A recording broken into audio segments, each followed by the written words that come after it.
air in the room grew stale, heavy, thick with words that should have been spoken months ago. Maybe even years. The dynamic between them settled into something predictable, suffocating, a rhythm neither acknowledged. But both felt deeply.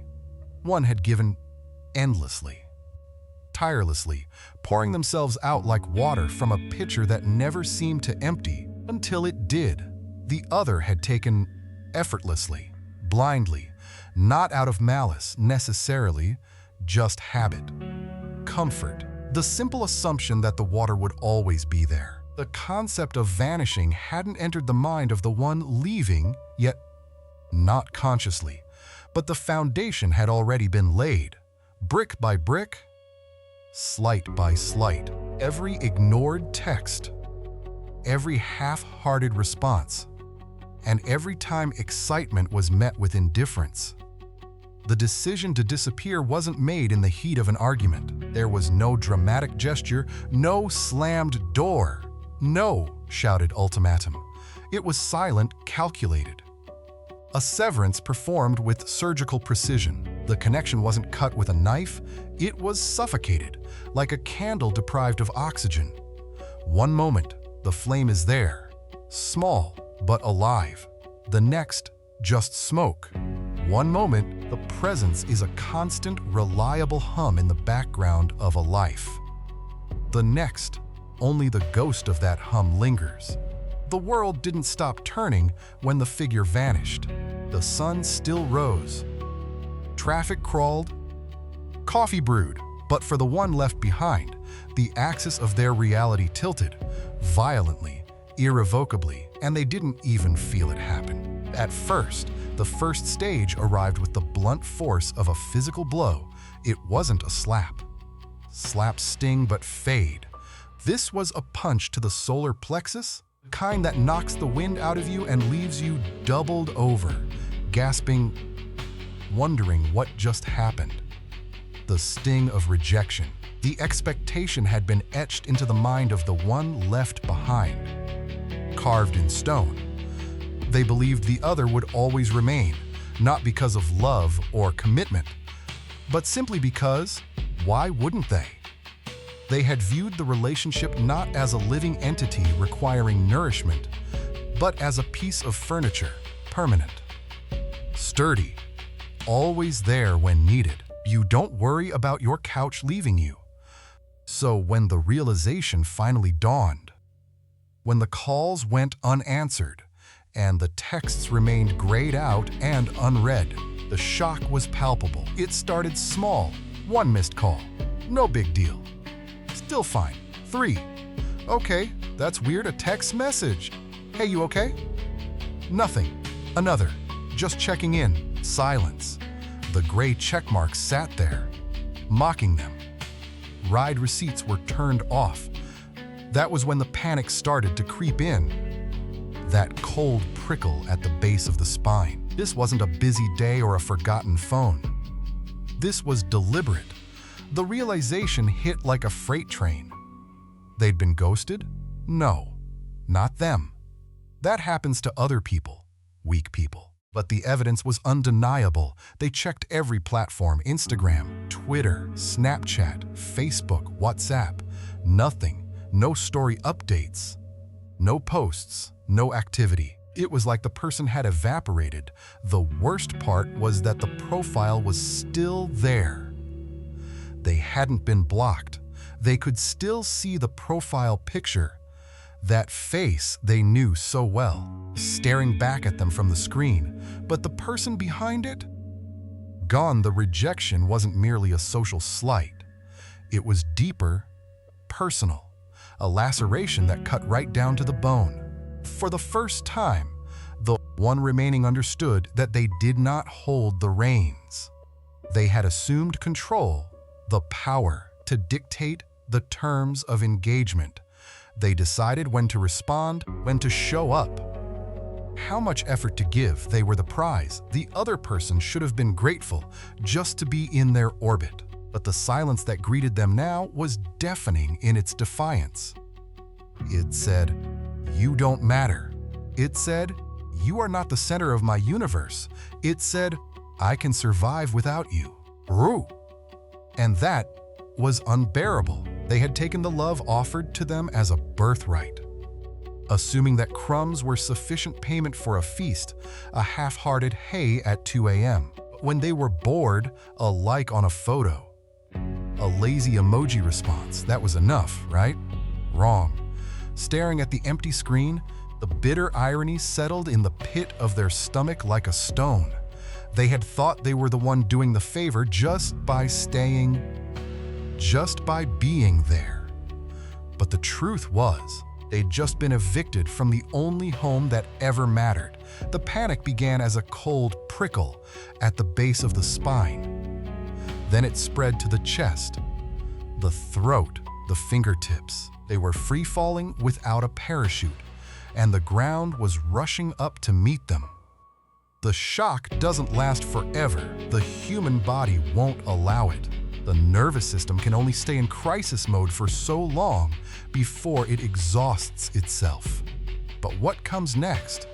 That's worse. It's not a sting anymore. It's a void. The void of missing you doesn't announce itself. It creeps in slow, methodical. Like water filling a sinking ship, you don't notice it at first. Just your feet are wet, then your ankles, then your knees. But by the time you realize you're drowning, it's too late. The days continued to pass. The sun rose, set, and rose again. The world kept turning with the same indifferent regularity it always had. But something was wrong. The color was gone. Everything looked washed out, faded like an old photograph left in the sun too long. They went to work, sat at their desk, stared at the computer screen, typed emails, attended meetings, and smiled when appropriate. But it was all automatic, robotic. They ate meals, breakfast, lunch, dinner, but everything tasted like cardboard, as if they were chewing on the memory of food rather than the thing itself.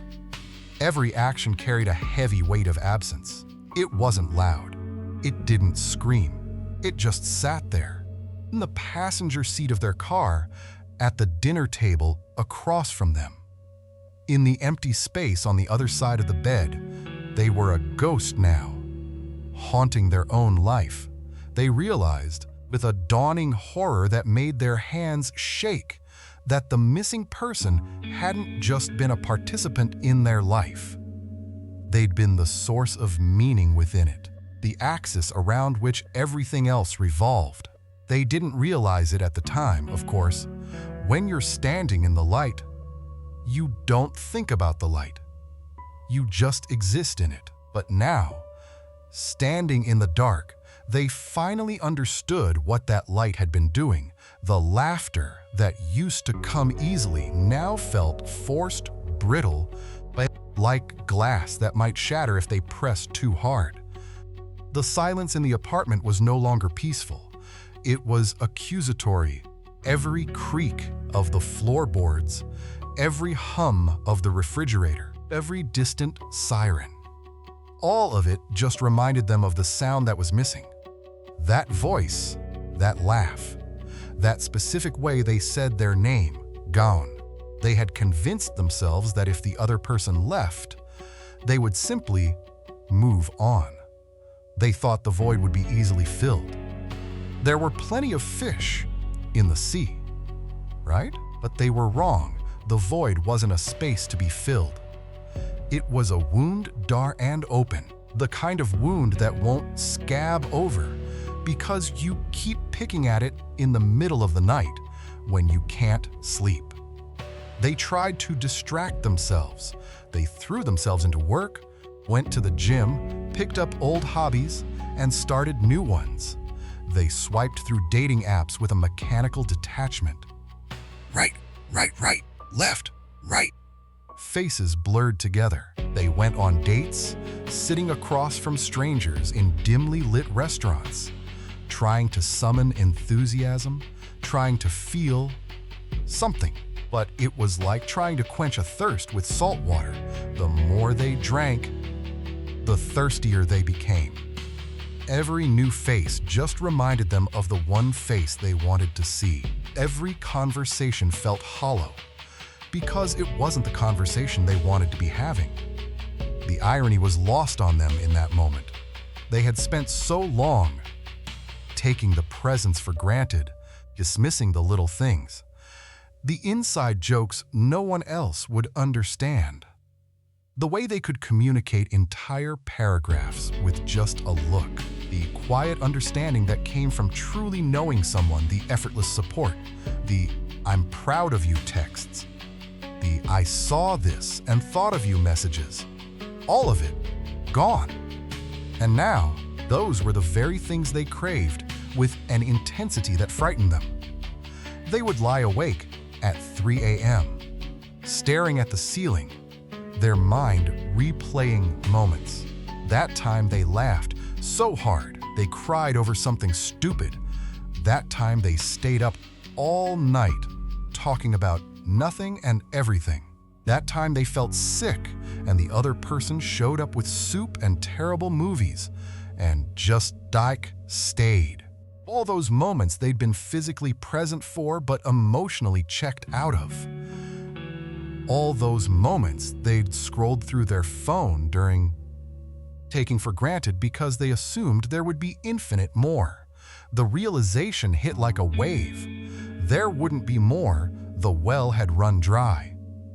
They reached for their phone, a reflex, muscle memory. They opened the messages, scrolled to that name, and stared at the last conversation.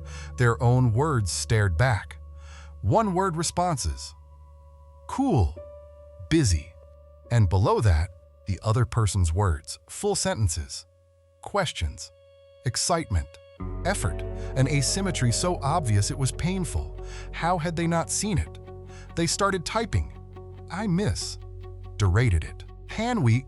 Derated it. I've been thinking. Derated it. The cursor blinked, mocking them. They locked the phone, threw it across the room, and then, 30 seconds later, scrambled to pick it up and check if they'd gotten a notification. Nothing. Just the void, staring back. And then, in the quiet moments, when the distractions finally failed and the void became impossible to ignore, a new poison started to work its way in: curiosity. It started small, a whisper in the back of the mind. Where are they? A simple question, innocent almost, but it didn't stay simple. It grew, it metastasized, it became an obsession, a screaming need that drowned out everything else. Where are they? Who are they with? Are they happy? Are they thinking about me? Do they even remember I exist? The digital world, usually a source of constant stimulation, became a landscape of frustration, a minefield of unanswered questions. They checked every platform again. Instagram, no new posts, no new stories. Twitter, account still there, but no tweets. Facebook, profile picture unchanged. No check-ins. It was like the person had vanished into thin air. Not dead, the profile was still there, just gone. And that was somehow worse because it meant the absence was deliberate. They hadn't been in an accident. They hadn't lost their phone. They had made a choice to erase every trace, to sever every connection, to become a ghost. This silence wasn't peaceful. It was sinister. The unknown is a terrifying place for the human mind. Nature abhors a vacuum, and so does the psyche. Without facts, the imagination began to construct its own narratives. And they were always worse than the truth. They pictured the vanished one happy, smiling, laughing in a new apartment with better lighting and plants that weren't dying, at a party full of interesting people who actually listened when they talked, on a date with someone who wasn't glued to their phone, someone who asked questions and remembered the answers. The image was searing. It burned behind their eyelids every time they tried to sleep.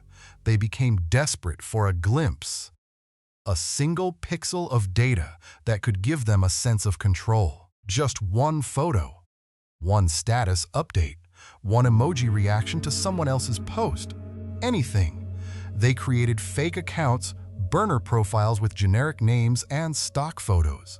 They searched for the name, clicked through to the profile, and stared at that familiar face on the screen. But there was nothing new to see.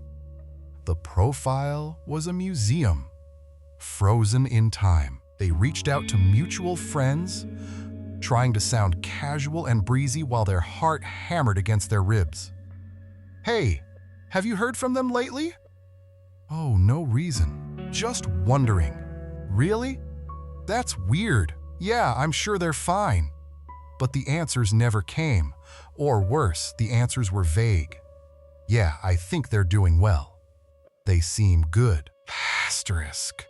They've been busy, I think." Which told them nothing and everything at the same time. The less they knew, the more the obsession grew. They started keeping tabs on the mutual friends. If they couldn't get information directly, maybe they could get it indirectly. Did this friend like a post recently? Maybe they were hanging out. Did that friend comment on something? Maybe they knew where they were. It was pathetic. They knew it was pathetic, but they couldn't stop. The vanished one had become a mystery, a locked door that they suddenly, desperately needed to open. But the key had been thrown away, and they were left standing in the hallway, jiggling the handle, knowing it would never turn. The curiosity, having yielded no fruit, began to rot. It turned inward, soured into something more dangerous, the stage of deep self-reflection. This was treacherous territory, a landscape of psychological minefields where the ego had once roamed freely, untouchable, convinced of its own righteousness. But now, alone with their thoughts in the dead of night, the defenses began to crumble. The questions were no longer about where the other person was. They were about what they themselves had done. The replaying of the tape began. Every interaction was dissected. Every word weighed and found wanting. It started with the big things. That time, they canceled plans at the last minute because something better came up. That time, they forgot an important date and didn't even apologize properly.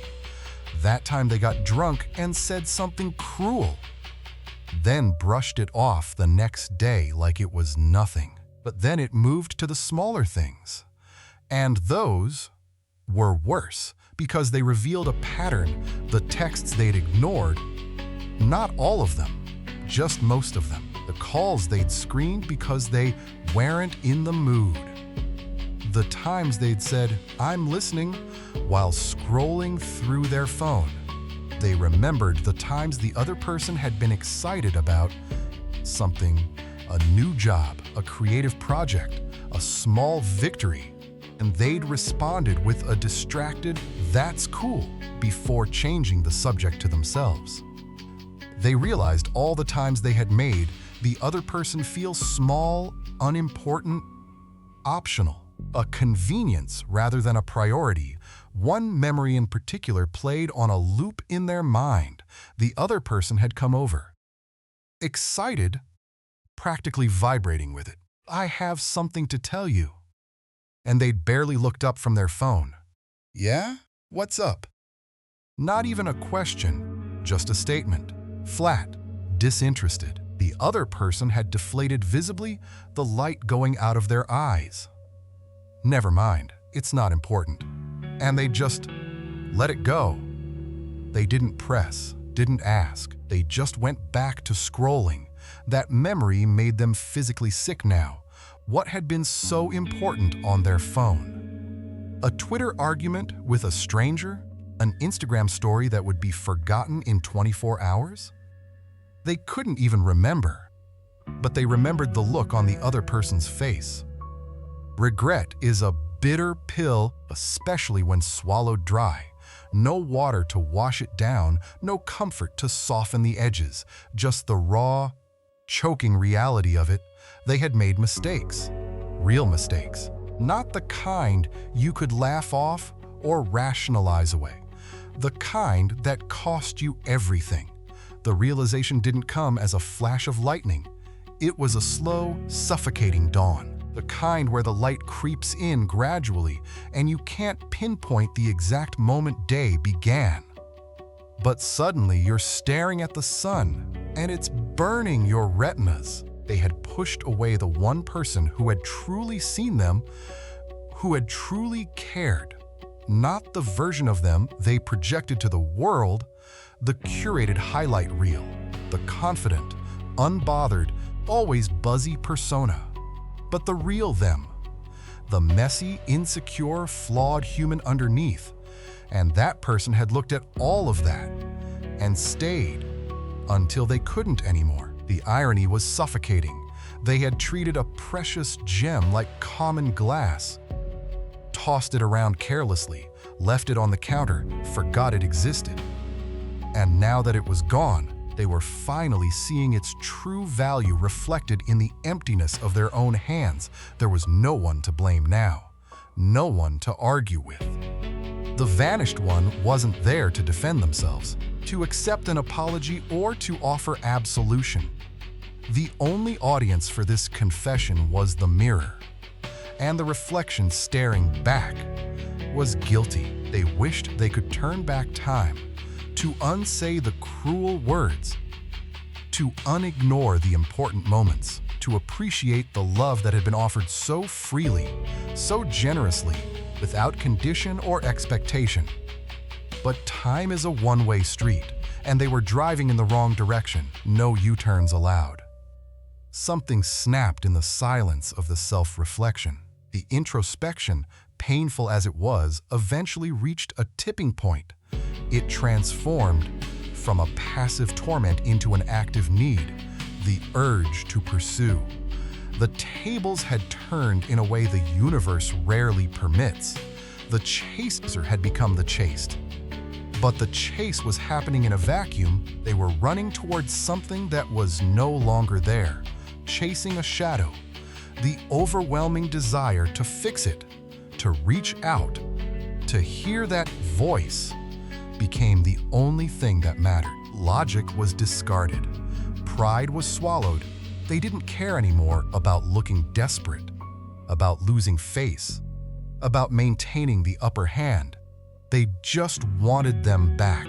They picked up the phone and stared at it, their thumb hovering over the screen, trembling. They opened the messages and started typing.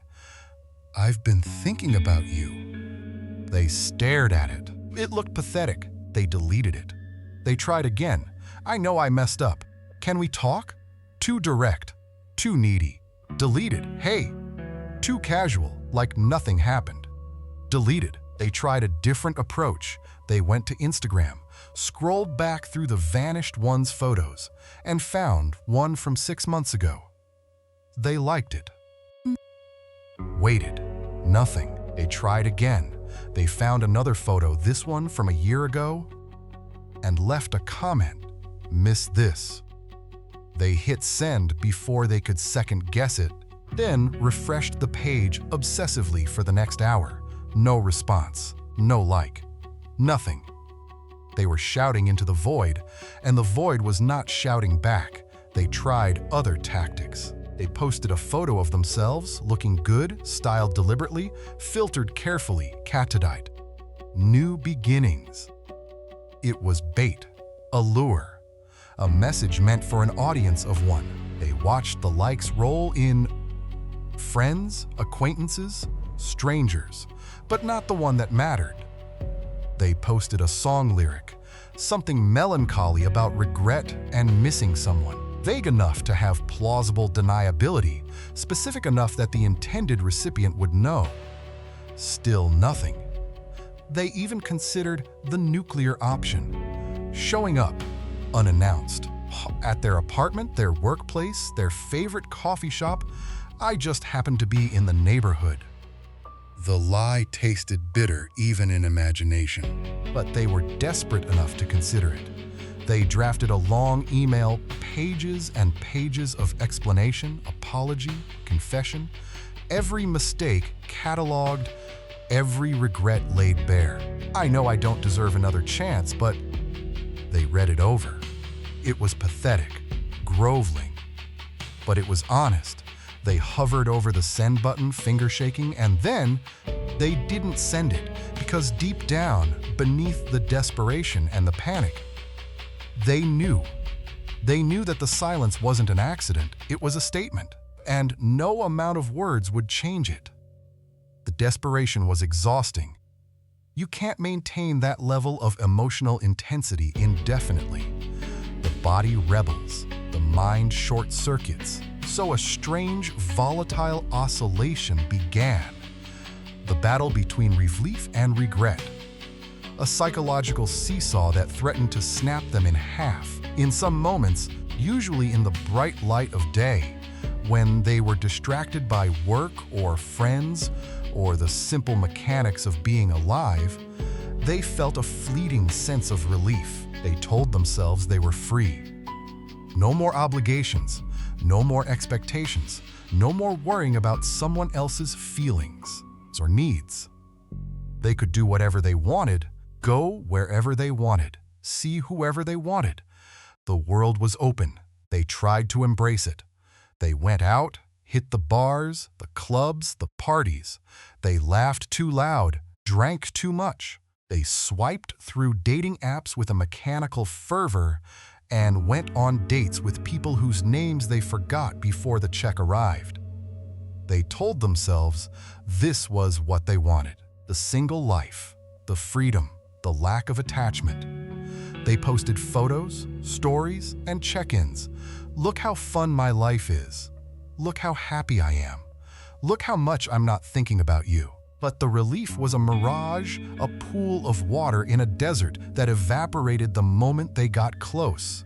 It was superficial, temporary, a thin veneer over a rotting structure. Because as soon as the noise died down, as soon as they found themselves alone in the silence of their apartment at 2 a.m., the regret came crashing back in heavier than before, like a wave that had been gathering strength offshore, finally breaking. They realized that the freedom they thought they wanted was actually just loneliness wearing a disguise, a mask that slipped in the quiet moments. The strangers they met offered nothing. No real connection, no depth, no understanding. They were just bodies, voices, faces that blurred together. Echoes in a canyon. Every conversation felt scripted, surface level. What do you do? Where are you from? What kind of music do you like? Questions that didn't matter. Who answers they didn't care about? Because none of these people knew them. Not really. They didn't know about the weird thing they did when they were nervous, the specific way they liked their coffee, the story behind that scar on their hand, or the dream they had as a kid that they'd never told anyone. Except the vanished one had known all of that, and more. They'd known the things they didn't even know about themselves. They had held up a mirror and shown them who they really were, and they'd thrown it away, traded gold for dust. The regret was a physical weight now, a pressure on the chest that made breathing difficult. They'd lie in bed, staring at the ceiling, and wonder how they'd been so stupid, how they'd convinced themselves that what they had wasn't special, that it could be replicated or replaced. How do you replace someone who knew you? You don't. You just learn to live with the hole they left behind. As the desperation deepened and the relief proved false, the mind turned to manipulation. If they couldn't get the response they wanted through honesty, maybe they could get it through cunning. The desire to play the game. They remembered the games they used to play back when they'd had the power. The strategic silence, the calculated distance, the art of making someone chase you by appearing just out of reach. They'd been good at it once. Maybe they could be good at it again. They began to craft a narrative, a carefully curated performance designed to elicit a reaction. They posted photos of themselves, not sad or moping, but happy ones, smiling, surrounded by people, holding drinks, at parties, concerts, restaurants, living their best life. Or at least, the appearance of it. Each photo was chosen deliberately, filtered carefully, captioned strategically, good times with good people. Grateful for this moment. Living, short, vague, positive. Messages in bottles thrown into the digital ocean. Waschwart, hoping one would wash up on the right shore. They uploaded cryptic quotes, song lyrics about moving on and finding better and not looking back. Messages meant for an audience of one. Not everyone deserves a seat at your table. Sometimes the best response is no response. Growth means leaving behind what no longer serves you. They acted unbothered. Aloof, like the absence didn't affect them in the slightest. They posted about self-care, gym sessions, meditation, journaling. Look how well I'm doing. Look how much I've grown. Look how little I need you. They thought they could manufacture jealousy. Make the vanished one wonder what they were missing.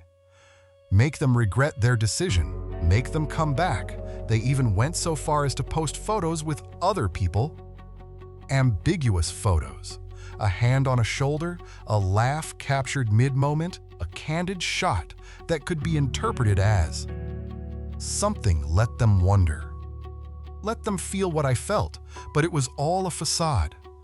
A performance for an audience that wasn't watching. They were children playing dress-up in adult clothes, thinking they looked sophisticated when really they just looked ridiculous. The tragedy was that the audience wasn't watching. The vanished one had moved beyond the game. They'd outgrown the petty need for manipulation, for validation, for the dopamine hit of making someone jealous. They were walking a different path now, one of silence and self-preservation. And the theatrics of the one left behind fell on deaf ears. The more they tried to provoke a reaction, the more they realized how powerless they truly were. They were shouting into a void, and the void did not care. The game only works when both people are playing, and one player had already left the board. The games failed. The photos got likes, comments, and reactions, but not from the one that mattered. The cryptic messages went unanswered. The bait went untaken, and then came the true enemy. The crushing weight of silence. This wasn't merely the absence of noise. It was the absence of existence. In a world saturated with constant communication, pings and buzzes and notifications, the endless hum of digital connection, the lack of response was a form of psychological torture. The silence was heavy, a physical presence that filled the room and pressed against their eardrums. They sat with their phone in their hand, watching the screen, willing it to light up, but it remained dark. No calls, no texts, no notifications. Nothing. This silence forced them to confront the reality of their situation. There was no arguing their way out of it, no charming their way back in, no game to play that would change the outcome. The silence was absolute. It was the sound of a bridge burning down, of a door closing forever, the lock clicking into place. They remembered all the times they'd ignored the vanished one, every text left unread, every call sent to voicemail, every time they'd prioritized something, anything, else over the person who loved them. A work email, a TV show, a scroll through social media. All those moments when they could have responded but didn't, when they could have shown up but chose not to, when they could have cared but found it inconvenient. Now, the universe was reflecting that energy back at them. Amplified karma isn't spiritual. It's just symmetry. The anxiety began to rise, a cold tide that threatened to drown them. Every minute without a word felt like an hour. Every hour felt like a day. They were trapped in a prison of their own making, and the walls were made of silence. They started checking their phone obsessively, every few minutes, then every few seconds, ulking it, checking messages, refreshing, checking again. Maybe they missed a notification. Maybe the app glitched. Maybe. But there was nothing, just the silence staring back. They couldn't focus on anything else. Work suffered. Friendships suffered. They were physically present but mentally absent, always half listening, always distracted, always waiting for a phone that never rang. The silence became a presence, a companion, a ghost that followed them everywhere. They'd wake up and check their phone. First thing, before their eyes were fully open. Nothing, they'd go through their day in a fog. Checking during lunch, during meetings, in the bathroom, in the car, at red lights. Nothing. Nothing. Nothing. They'd go to bed and check one last time, a prayer to a God that wasn't listening. Please. Nothing. The silence was deafening, and it was saying everything they didn't want to hear. And finally, from the depths of the silence and the desperation, came the thing they feared most, the fear. Not a vague anxiety, not a general unease, a specific, visceral, bone-deep terror, the fear of finality, the realization, the certainty that the vanished one was not coming back, ever. It hit them one night, alone in their apartment, the kind of lonely that makes the walls feel like they're closing in. They'd had a few drinks, maybe more than a few. The kind of drinking that's less about enjoyment and more about anesthesia.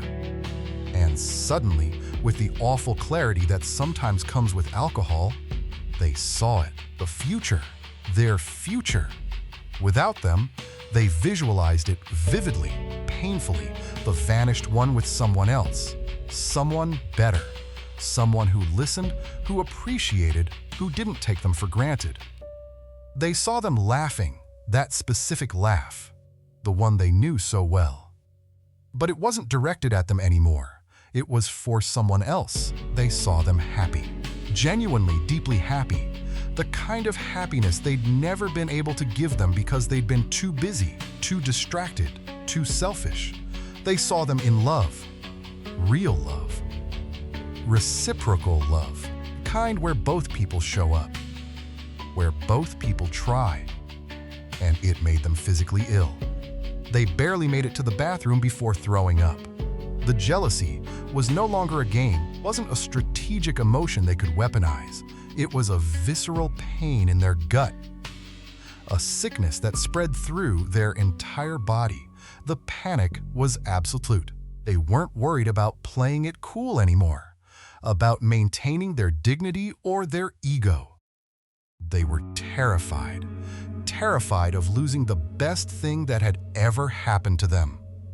Permanently, they frantically typed out messages, long, rambling, desperate paragraphs, pouring out their heart, confessing every mistake, every regret, every moment of selfishness, begging for a second chance. I know I don't deserve it. I know I hurt you. I know I took you for granted. But please, please just talk to me. I'll do better. I promise. I'll be better. Just don't leave. Not like this. Not forever. They hit send, watched the message deliver, watched it get read, and then nothing. No typing bubbles. No response. Just the read receipt, staring back at them, mocking them. They sent another message, and another. Each one more desperate than the last. They called. It rang and went to voicemail. They called again. Same result. They considered showing up, unannounced, at their door, humbling themselves in ways they never thought possible, getting on their knees if they had to. But even as they grabbed their keys, even as they headed toward the door, they knew. They could feel it in their bones, in the pit of their stomach, in the hollow space where their heart used to be. They were too late. The train had left the station, and they were standing on the platform watching the taillights fade into the distance, knowing that they had missed their chance forever. Time, indifferent to human suffering, continued its march. Days became weeks. Weeks became months. The panic began to recede, not because things had gotten better, but because the body can't sustain that level of cortisol indefinitely. The mind, in an act of self-preservation, begins to numb itself, to accept. But acceptance doesn't mean healing. It just means surrender. And on the other side of that surrender, for the one who had left, came something unexpected: the realization of emotional independence. The vanished one hadn't just walked away from a person, they'd walked away from a cage. A beautiful cage, maybe. Comfortable in its own way, but a cage nonetheless. They had reclaimed their own narrative in the space where the relationship used to be. That space that had once felt like a gaping wound. They had built something new. Not a replacement, not a distraction, but a fortress. A fortress of self-worth. They had discovered in the silence and the solitude, they're hungry, that their happiness was not tethered to the validation of someone who couldn't see their value. That their worth was not determined by how much attention they received, or how quickly their texts were answered, or how often they were prioritized. They found clarity. In the mornings, they woke up without immediately checking their phone, without that anxious flutter in their chest, without hoping to see a name on the screen. They made coffee, watched the sunrise, breathed, and it was enough. They found peace. Not the fragile peace that comes from distraction, but the deep, unshakable peace that comes from knowing yourself, from liking yourself, from being whole, all on your own. They discovered that they didn't need someone to complete them because they weren't incomplete. They were entire, a full story, not a half-written draft waiting for someone else to finish. They found freedom. Not the freedom of being single, but the freedom of being unafraid of silence, unafraid of being alone, unafraid of walking away from what no longer serves them. They had transcended the need for the relationship, not because they were bitter, not because they were angry, but because they had evolved. And on the other side, staring at the silence, refreshing their phone for the 1,000th time, the one who was left behind could sense this shift. They couldn't articulate it, but they could feel it. Like a change in air pressure before a storm, the person they once knew, the person they could predict, control, manipulate, no longer existed. They had transformed, shed their old skin, become someone new, someone stronger, someone who didn't need them. And that was the most terrifying realization of all. The tables had turned irrevocably. The one who was chased was now the one who was free, and the one who had done the chasing was left with the realization that they were not the protagonist of this story. They were merely a lesson, a chapter that had been read, analyzed, and closed, a cautionary tale. The book was closed, the story had ended, and the silence? Finally, it was not empty. It was just the sound of someone moving on.